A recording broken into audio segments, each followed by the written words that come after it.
sarap lang. Ano yung egg? Nagmamatagal ko. Galing talaga magluto itong aking kasama dito sa bahay. Wawa naman sila ate, di na ito inamin. Ako pag nakita ito ng aking anak sa Korea, naku matatakam yan. Ito ay lomi. Ang galing. Ito ang aming merienda na ngayon. Diretso na yan sa hapunan. Hindi na kami magluluto ng ulam. Pwede naman, di ba, no? Sarap kaya yan. Guys, kain tayo. Ang sarap na aming merienda.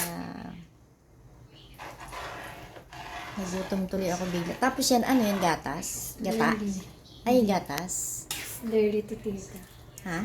Slurry. Pampalapot. Ah. Mas masarap pa yan sa lomi na ano. Basta, mas masarap yan sa lomi na. Sarap po. Tingin pa lang matatakam ka na. Ito na to tita. Ay nako guys, napakaswerte namin doon sa aming kasama ngayon dito. Sa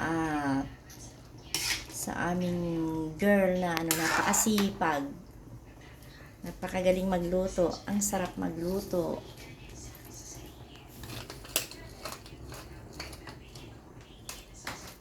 Paminta.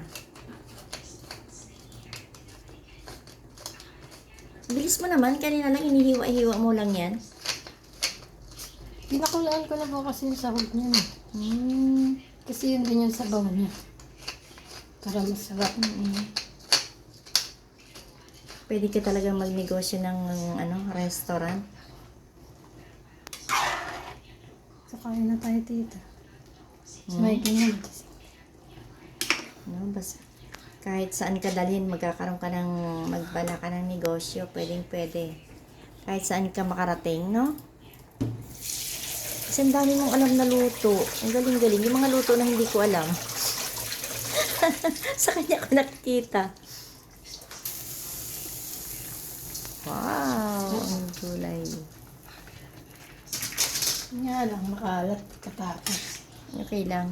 Ako na magliligpit dyan, ha? Huwag ka mag-ano. Ay, huwag ka magbabasa. Ako magliligpit niyan lahat. Naghahanap pala kami. Nakakalimutan ko sa palengke pala. Alin? Ang takip na malaki. Ay, oo. Kasi pag napupuno po ito, wala tayong pantakip. Oo. Nga, meron daw na bibili. Yung ano mo dito yung kawayan na takip? Kawayan?